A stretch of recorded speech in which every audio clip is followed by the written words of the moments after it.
What's up, everyone? Hey, how about a little passage from Swami Chetanananda from The Breath of God about mental discipline. Hey, there are two things to understand about mental discipline. The first is the importance of cultivating the general attitude that there are not really two or even multiple things in the world, but only one thing. If there's only one thing, and that one thing is the very essence of all life, then whatever you look at, however you speak, and whatever you do through your life is something that you express from yourself to yourself. Understanding this should have the effect of causing you to be a lot more respectful and careful about how you look at and talk to the world. It doesn't mean that you can't make jokes, but it does imply something about the spirit in which you should express yourself. The second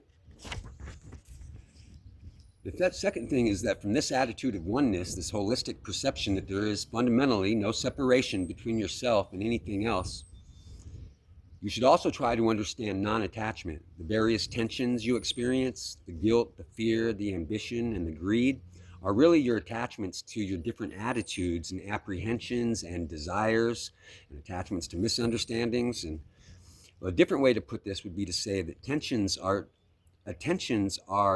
your attachments to a basic misunderstanding of how things really are. Non-attachment is therefore actually an extension of a holistic attitude, because there's only one thing. If there's only one thing, then what is there to be attached to?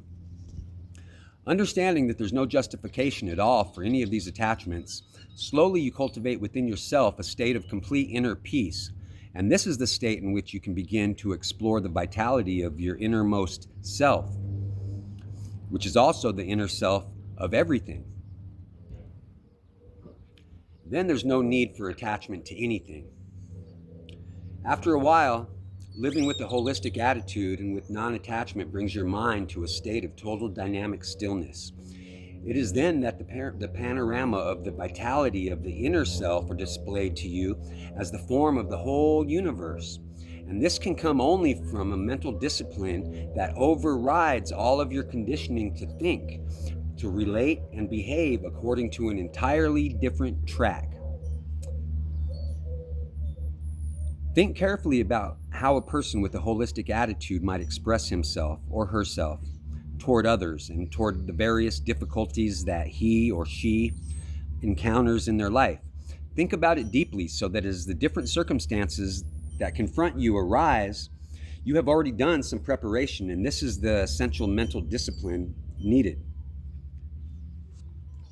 Recognizing that there's really only one thing compels you to think and act in a manner that promotes everybody's best interest at the same time. At the very least, it compels you to try to find that point where everybody's interest can be promoted. With a holistic attitude and living with non-attachment, you create around yourself a spacious environment in which everything beneficial to you and to other people can grow. There, the vitality, the power, and the grandeur of the inner self are continuously revealed, showing it for what it truly is. This is not due to your beneficence or your beneficence or to my benevolence. It is not caused by, it is not caused by the ideas, the understandings, or the conditions of any person or group. It is simply the purity of the energy itself which is unfolded, and it is dazzling. One love, family. Let's breathe. Have a good day.